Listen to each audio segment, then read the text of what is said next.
Hello and welcome into the Take the North podcast along with Dan Wiederer of the Chicago Tribune and a weekly contributor on Chicago Sports Radio 670 The Score. I am Mark Grote of Chicago Sports Radio 670 The Score. Dan and I both cover the Bears on a daily basis out at Haugh Hall. Dan was in D.C. this time around. I was not, so he will be able to add some inflection points that I might not be able to. And we are definitely still picking up the pieces from the Bears' loss to Washington 18-15 in sports terms.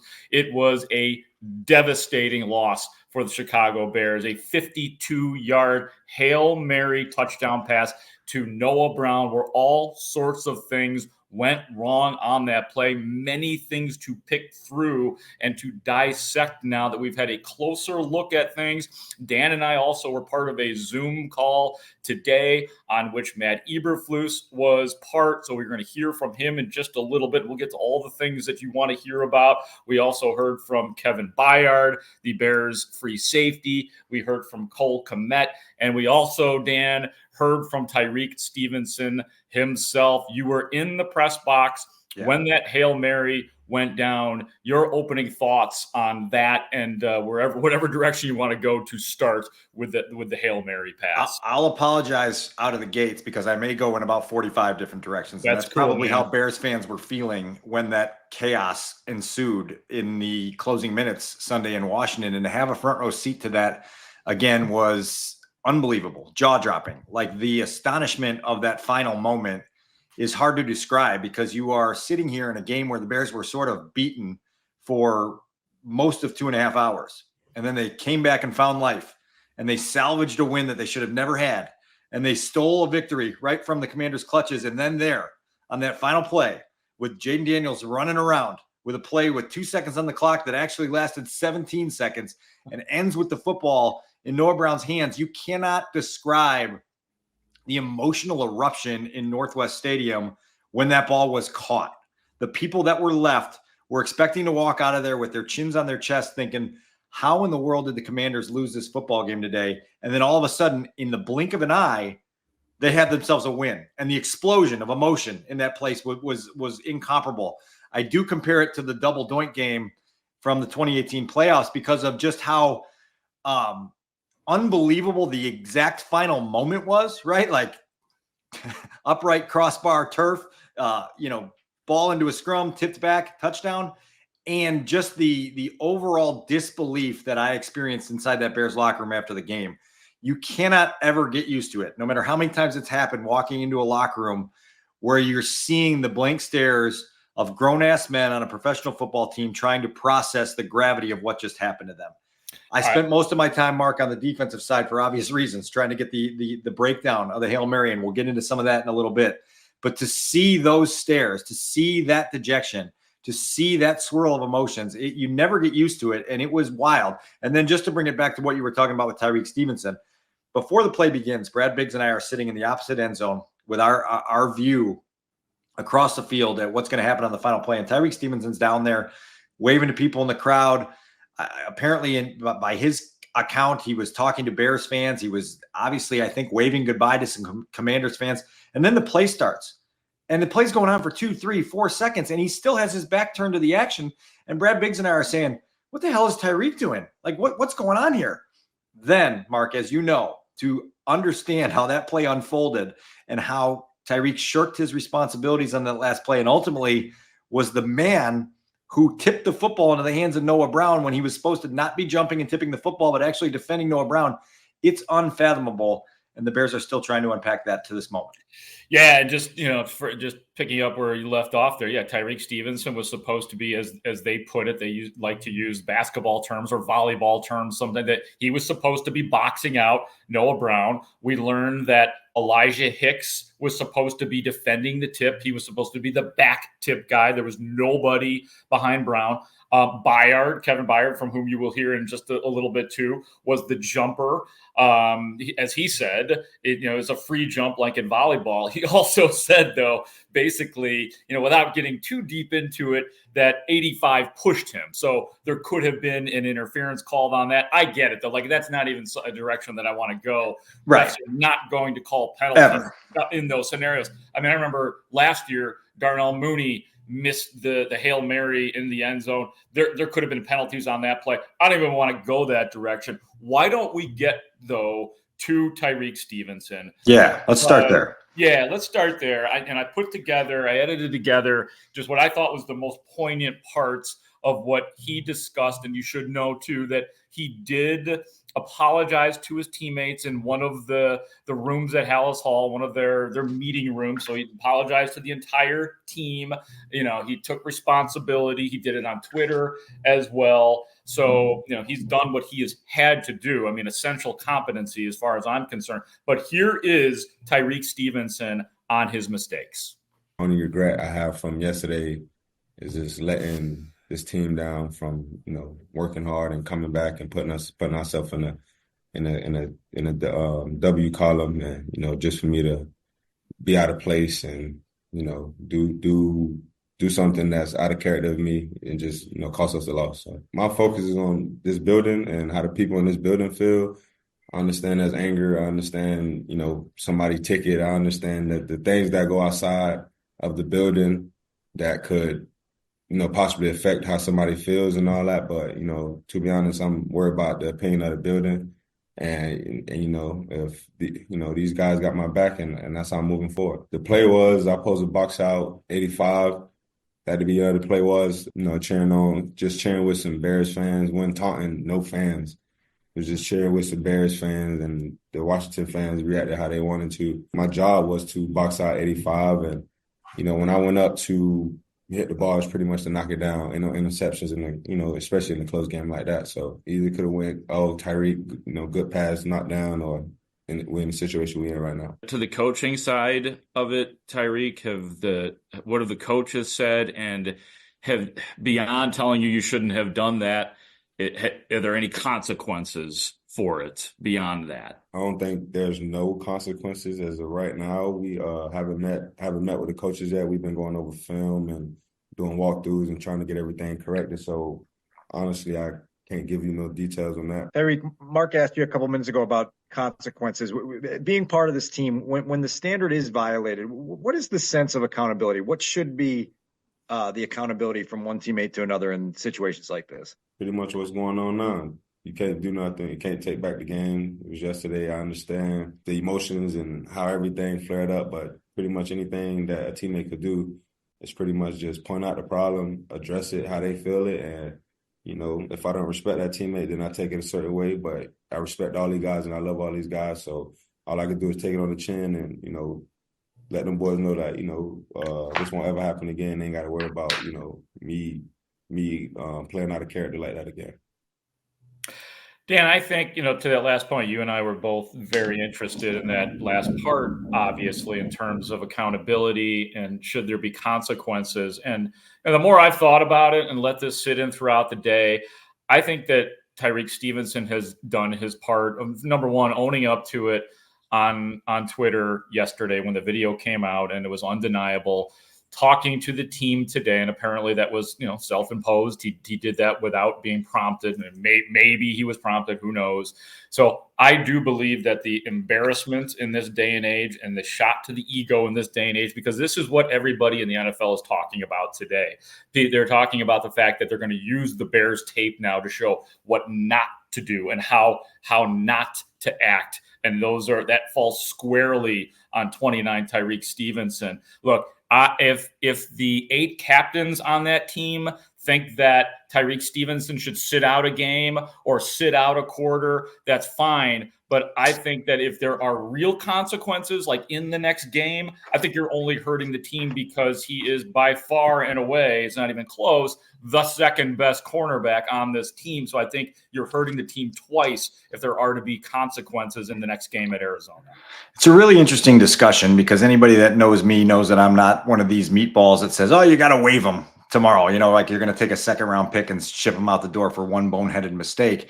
At the same time, I don't think you can be in a position like Matt Eberflus is in and have a culture that's built around effort and purpose and concentration, and have a daily sort of mission of saying you're not going to walk by mistakes and not address this with the proper sort of seriousness to it. Right now, I don't know what that discipline needs to look like. I don't know what it needs to sound like, but I do know that the players in the building need to feel like this is unacceptable and that this type of play cannot happen, because it costs the Bears a huge football game. There's a human side of this. And I know Matt Eberflus is a guy who wants to focus on the growth and development part of the correction process. And so he's not going to be one of these hard ass coaches who comes on and does something to make a point. That's just not his style. Is it right or is it wrong? I don't know. What we're going to have to see is how Tyrique Stevenson responds to this, how his teammates respond to him, because there's no question here, Mark, that it was an absolutely inexcusable, immature display from Tyrique Stevenson that cost the Bears a huge game in a season where every victory matters for them, right? They're not going to have the margin of error to play with in this division and at their current state to be able to just afford squandering wins at the end of the season. And so this is a huge moment. And I don't think the outside world is overstating how big of a moment it is. And I think there are some questions about how Matt Eberflus is going to handle it with Tyrique Stevenson. We'll see where they go from here. I don't know what the right call is out. The other side I want to point out here is that I give Tyrique a lot of credit for coming back today on Monday and meeting the media and hitting this head on. I would have preferred for him to talk a little bit after the game on Sunday. He did say in the locker room, "I'll get you all tomorrow," and he was true to his word.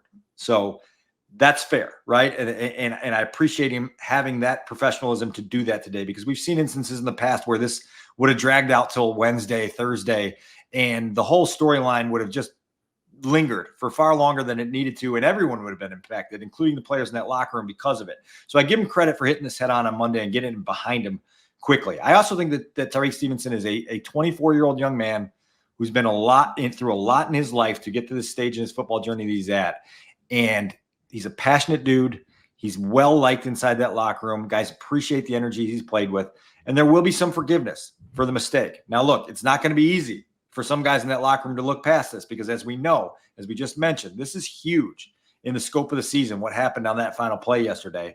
And you can't take it back. You can't erase it. But you have to own up to it to a certain extent. And the owning up process has to continue, I think, beyond Monday in ways where your work habits and your focus and your concentration on every play going forward is top notch, because Tyrique Stevenson also had a penalty earlier in the game because he let his emotions get the best of him. And those types of lapses have to be minimized, and they have to stop soon.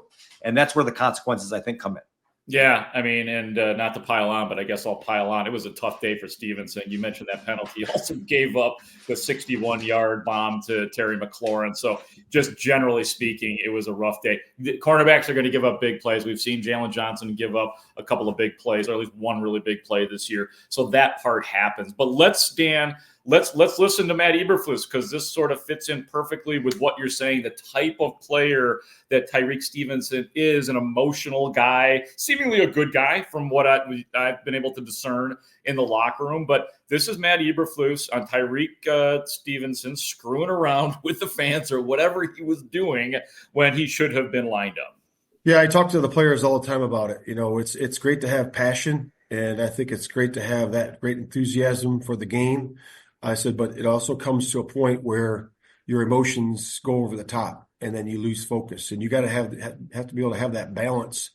If you're that type of player that plays with great intensity, like Tyrique does, to be able to have that so it doesn't go over the top and you lose your focus and your concentration. What's the proper discipline for a player like that in a situation? Meaning what, Courtney?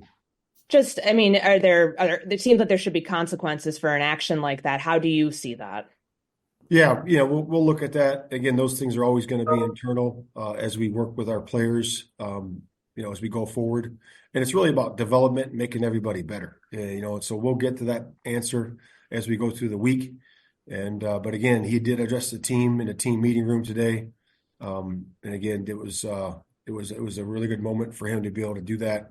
It showed responsibility and accountability. As your coaching staff is recognizing some of the extracurricular stuff that Tyrique's engaged in before the snap is happening, how is there a possibility of potentially relaying that information? You guys had timeouts left. Was there a way to get that play stopped so that you could maybe get everybody gathered, or is that just out of the realm of possibility there?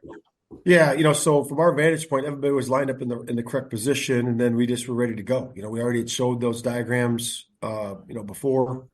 We were ready to go for that play. Like I said, we've practiced that, multiple times, a couple of times a week and multiple times since we've been here. So again, it comes down to wiring into your responsibilities. I understand as a head coach, and Dan, you and I have covered many a head coach in this town. I understand that you have to protect yourself to some degree, that you're not going to throw yourself under the bus for every little thing that goes wrong. But that was the one time during our Zoom call today with Matt Eberflus that I wish he just would have said, yeah, I had 3 timeouts left. I probably should have called the timeout. And yeah, he probably still would have gotten hammered for it, but at least you'd be like, okay, you know what I mean? Give us that much. We can get into a little bit more depth on that in a few minutes, because I do think that is part of the storyline right now, and Matt's inability to kind of give a little bit, right, to the outside world, and letting them understand that he feels their agitation and he understands their aggravation. I'll go back to 2 things from that bite you just played. Number one, his assertion that everyone was lined up correctly, I would take exception with, because I just told you that 2 reporters in the press box with a view of things saw that Tyrique Stevenson wasn't properly lined up, unless being lined up is facing the stands toward the Commander's bench and waving at fans. That's not proper alignment. It's just not. So I'll take exception with that.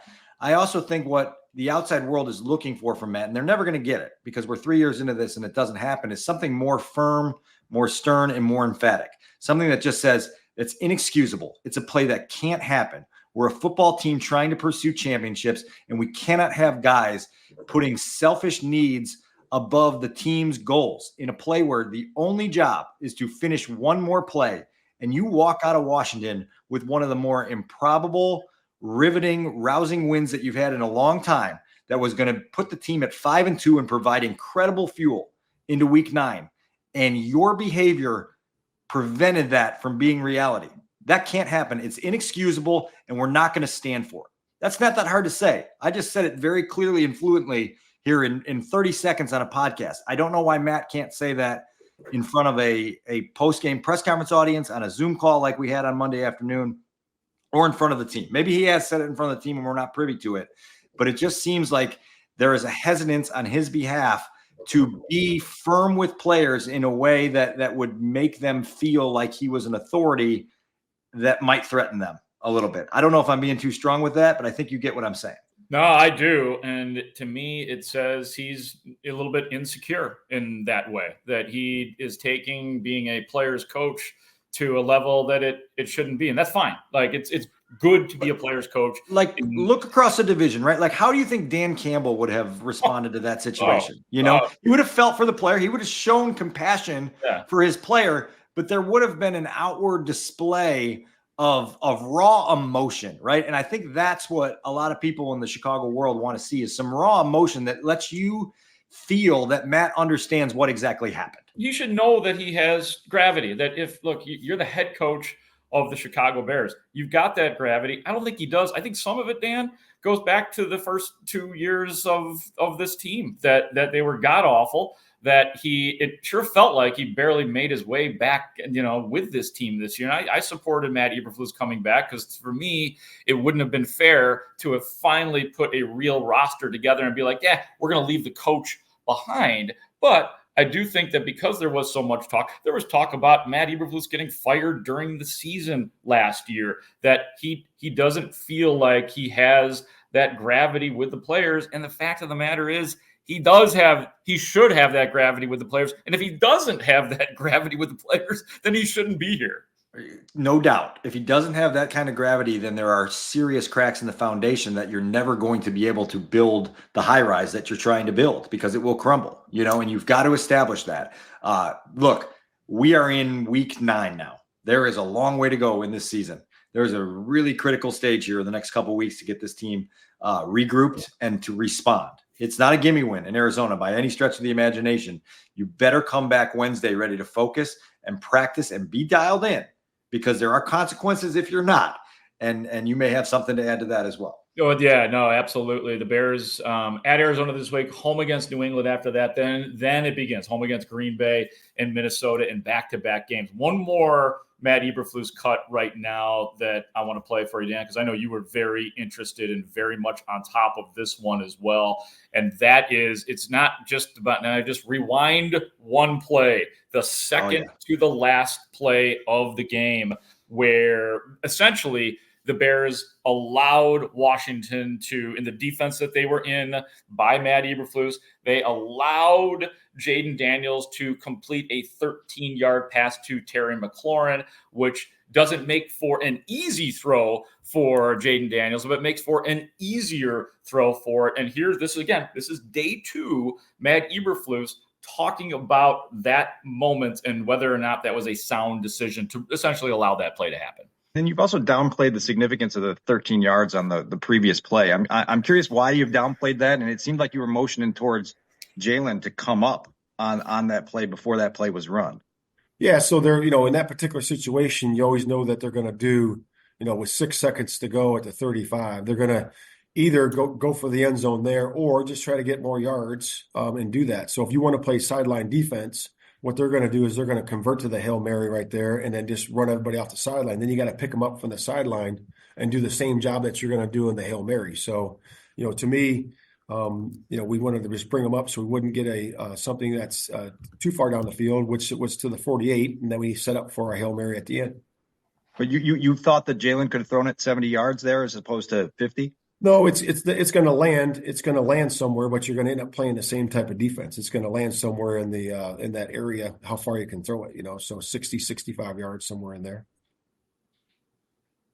I'm dumbfounded. I'm still bewildered by that thought process, Mark. And this is where you have greater questions about what's happening and whether this team is equipped to make the type of run they want to make this year and well beyond. Because if you don't respect those 13 yards and you feel like there was no value to contesting them in any way, shape, or form, explain to me the peril of trying to put your corners up a little bit, force them to make a contested throw. Let's say they throw it short of the 13 yards. Let's say they don't complete the pass. If they don't complete the pass, the game's over. All they can do is run one of those crazy lateral plays.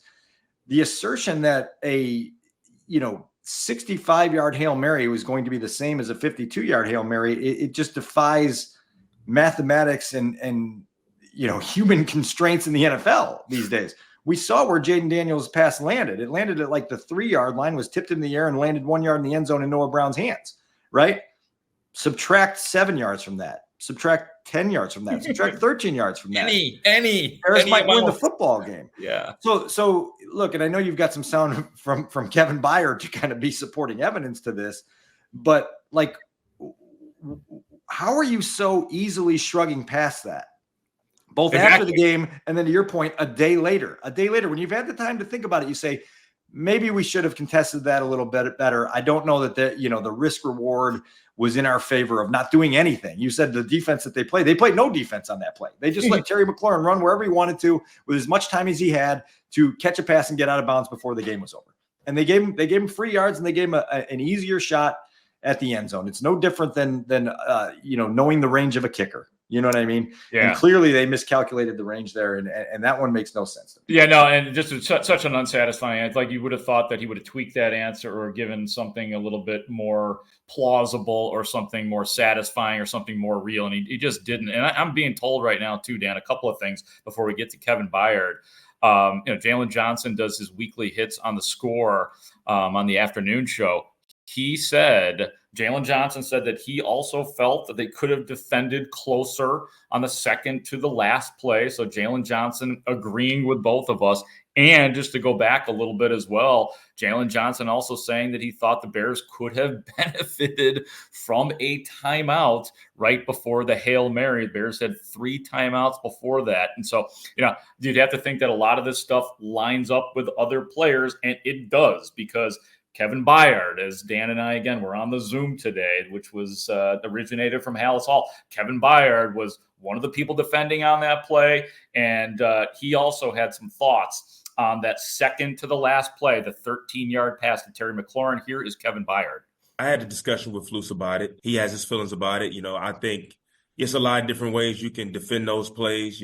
Me personally, I think that in that scenario, possibly could have had the corners pressed up there because they just ran 2 outcuts and the play was called just to get a couple more yards to throw it down the field. If you had the guys pressed up, maybe they convert to verticals and they actually run the Hail Mary. But even if they do that and our corners run with those guys, I'm not saying he doesn't have the arm strength, but you think about the ball maybe landing 10 yards shorter and it may be a little different. I'm not saying that we don't know. It's always, looking back at it, woulda, coulda, shoulda. At the end of the day, things happen the way it happened. Could we have sent pressure? Maybe, you know what I mean? But he made the call and, that's what it was. When you discuss that with him, is he receptive to your side? And were there other players who were kind of thinking the same thing along the same lines that you were? No, I mean, I just brought it up. I was just kind of discussing it about it. But yeah, he was receptive. Of course he is. I feel like he's been receptive of all the leadership and the things that we've had to say and things like that.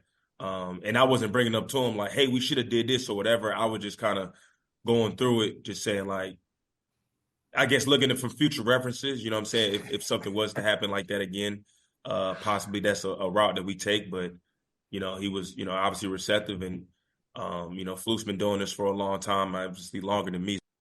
Just something to keep in mind, right, Dan? In the for future reference file that Kevin Byard is assembling for the Bears at Hell. So I appreciated that turn of phrase there. Look, it is something to keep in mind. It's funny that you bring up the comments that Jalen Johnson made on Monday on the score, because I asked him the very question in the locker room Sunday evening. I said, do you regret not defending that last drive a little closer? And he said, nah, I don't, and then he went on to say that the Hail Mary play is a play that they just have to execute. And that the Hail Mary play, in his words, was a bleeping free play to beat your man up. They're not going to call pass interference. They're not going to call holding. You just get down there and you beat your man up and you out physical them and you go to an extent where you just win the play. You know what I mean? Like it just becomes that. They didn't do it. They walk out into a week of turmoil and turbulence now, without question, that they didn't need to walk into if they had just handled their business a little bit better for 2 final seconds, which again, I said lasted 17 seconds. I don't know. You want to do this for a quick second? We can go front to back on that Hail Mary play and address all 11 defenders who were on the field and sort of talk about what happened, just to give the people this is something that over 2 days, the reporting on this collectively has gotten us answers, right? So you've got a 3-man rush up front, and it's Jacob Martin and DeMarcus Walker and Gervon Dexter. Montez Sweat's out of the game because he's got a shin injury. Okay, that answers that question. He can't play. He's hurt. Gervon Dexter doesn't look like he put in much effort on that play. If we're grading for loafs, that's got to be a loaf. Mm-hmm. Like he sat there with the center and he played patty cake for most of the 12 seconds, and Jaden Daniels was scrambling around. And then he got knocked down, right? I mean, yeah, maybe blocked from the side and knocked down. Right. Martin and DeMarcus Walker did a good job at the start of the play, but they didn't pursue with enough passion. Okay, Jaden Daniels has got more time. TJ Edwards is left in as a spy, Mark, as a spy on Austin Eckler. You're 52 yards from the end zone and you're having your linebacker spy a running back. You don't even trust the 7 guys on the back end, 8 if you send TJ back, or 7 if you send him forward to rush the throw to be able to tackle in the open field. That one doesn't make sense to me. I kind of pressed TJ on that in the locker room on Sunday afternoon, and he quickly stopped the line of questioning and said, we lost on a freaking Hail Mary. He didn't say freaking. He said the other word, and he was very agitated by it.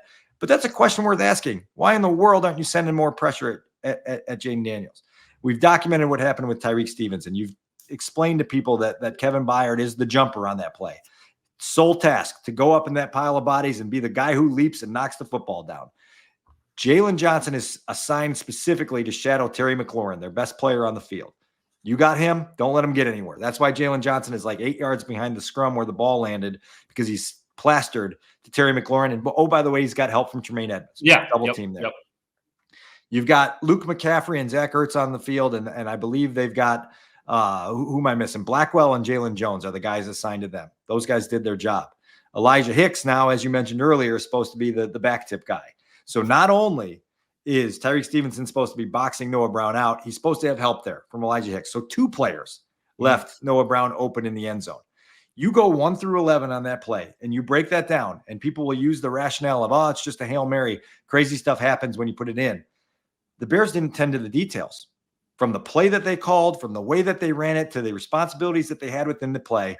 And that's what gets you beat in the National Football League. It happened to be on a high-profile play to end a football game, but it speaks to the lack of attention to detail that was present on that play, which is a game-deciding play, and ultimately is going to cost this team a lot. And so it was really fascinating, I think, over, I guess, now the last 24 hours or so, to unpack 1 through 11, what every single guy on that field was assigned to do and how well they did it. And then you just turn that lens back toward the coaching staff and go, okay, did they put their team in the best position to succeed?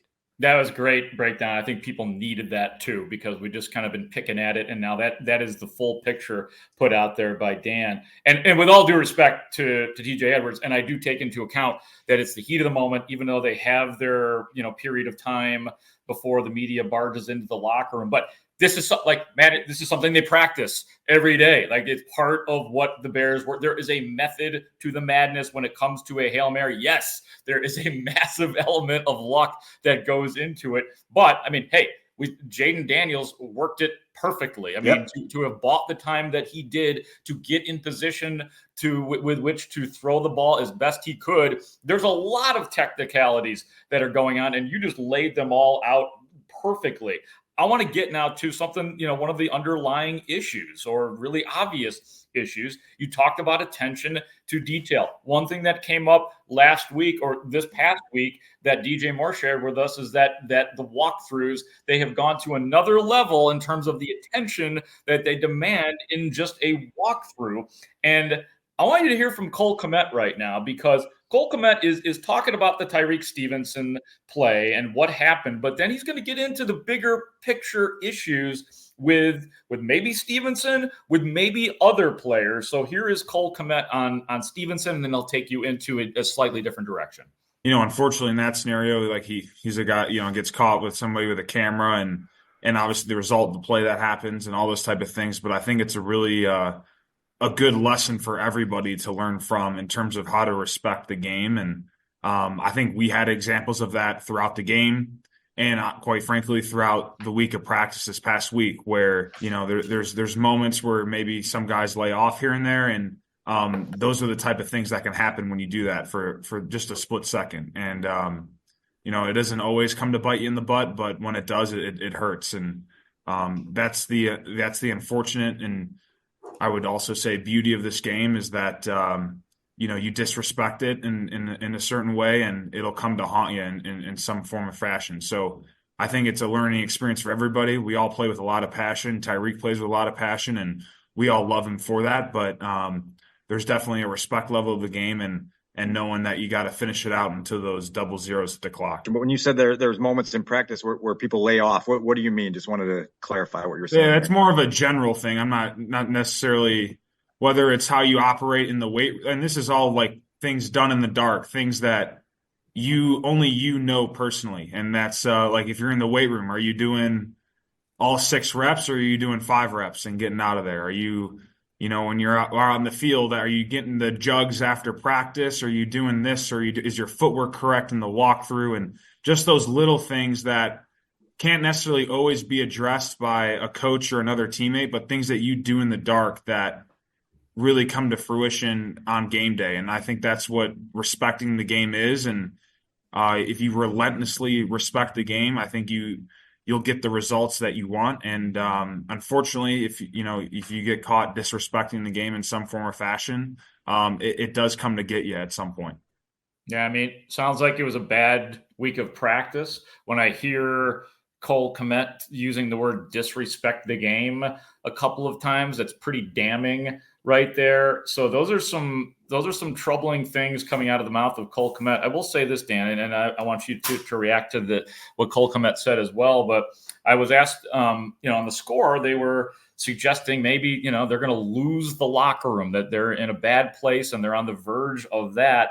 I will say that I understand why people would ask that question based on some of the transparency that we've heard in the locker room. But I actually think it's because of that transparency and because of the fact that there are 8 captains in that team. Be careful what you wish for, Matt Eberflus, that this locker room will stay intact. And as a matter of fact, I think that I don't know how, wins and losses going forward. I'm not ready to make a prediction there, but I don't think that we're at the point where the locker room is going to be lost because again, just like the stuff with Shane Waldron, they are getting to it before it gets out of control. Cole Kmet came to this Zoom with a purpose and ready to answer questions like that today. And it's refreshing and quite frankly necessary.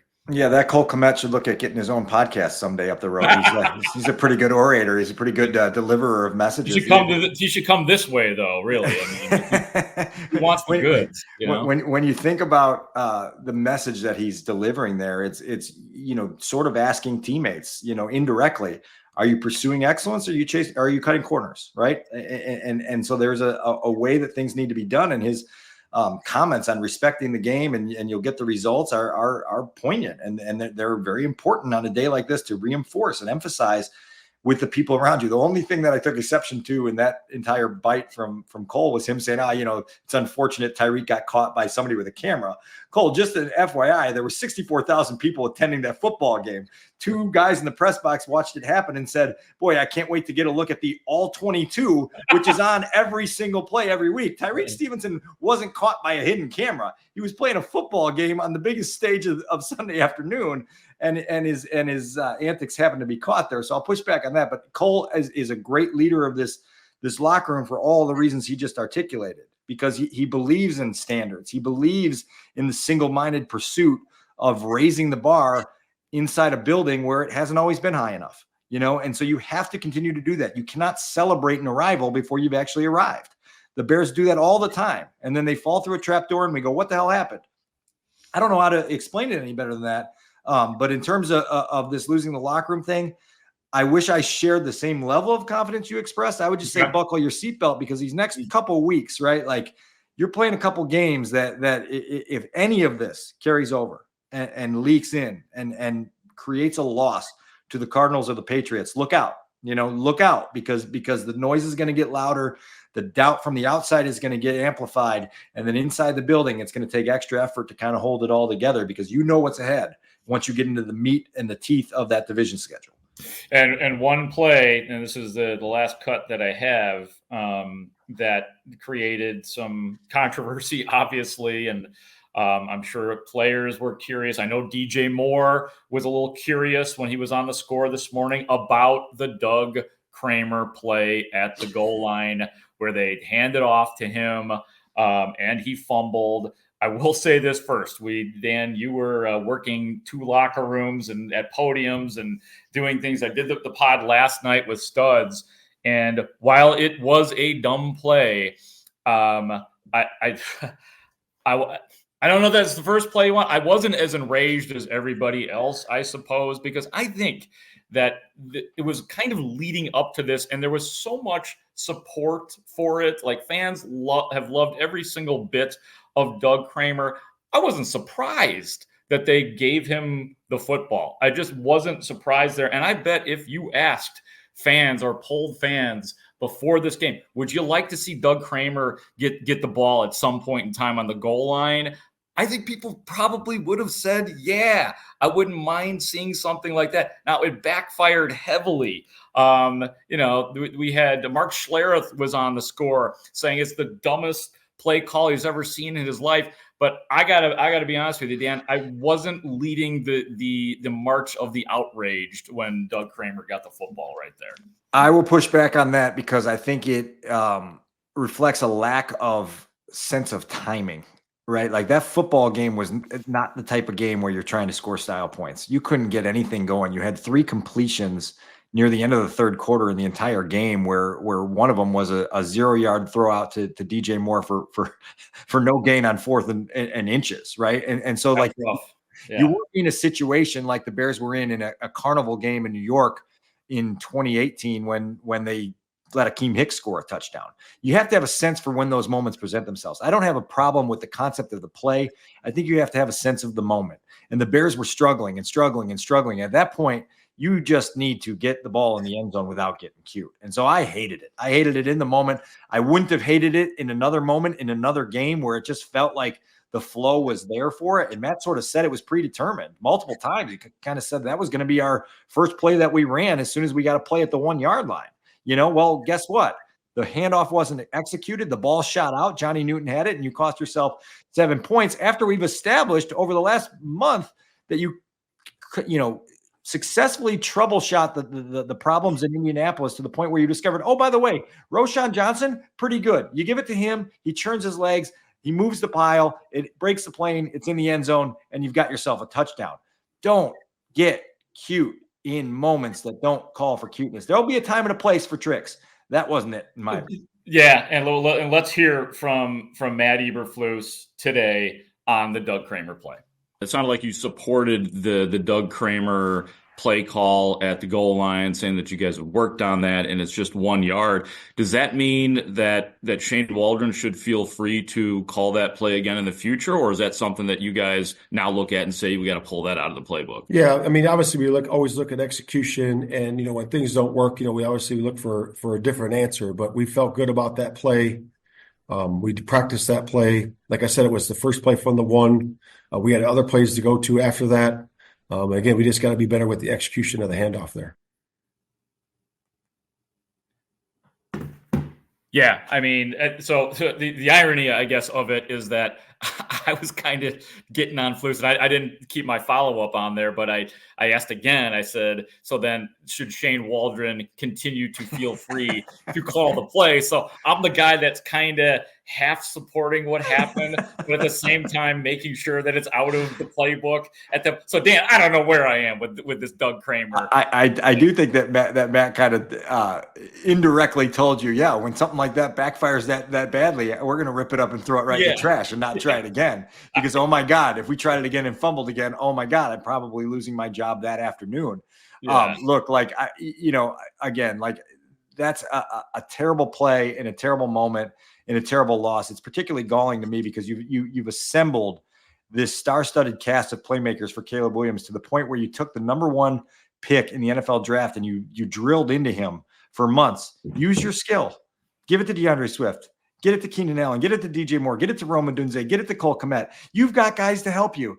And then you as a coaching staff get down to the 1 yard line and you say, let's try to put the football in the hands of a fullback. No, he's a guard. He's a guard. He's plays offensive alignment his whole life, and he doesn't usually have the football in his hands.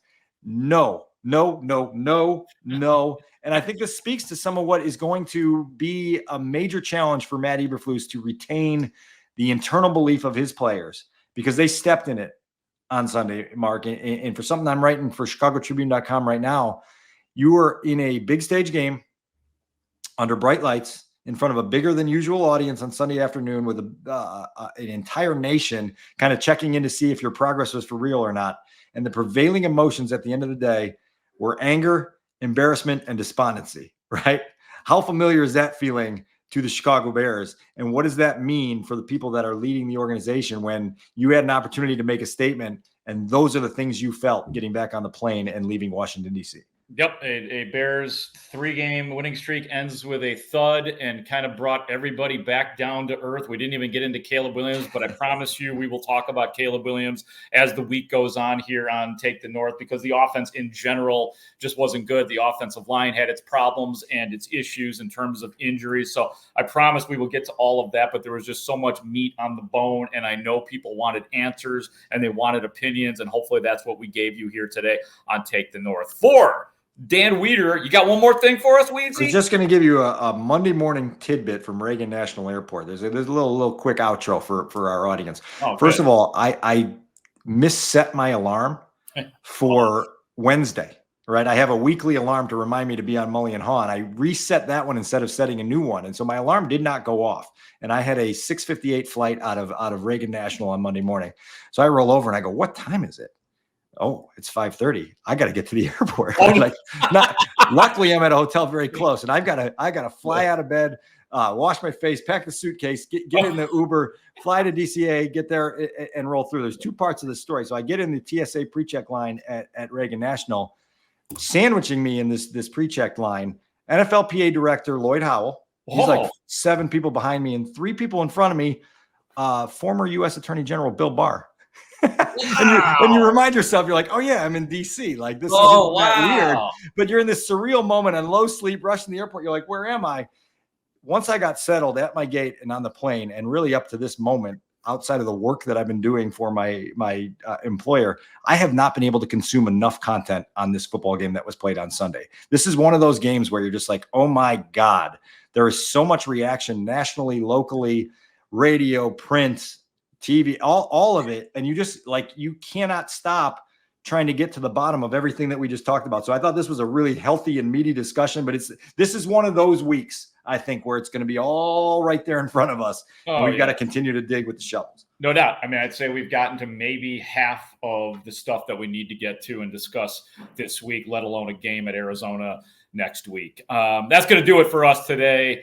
For Dan Wiederer, and for our producer, Adam Stadzinski, I'm Mark Grote. This is Take the North. Thank you so much for listening and subscribing like you do. We appreciate it. Great talk. See you out there.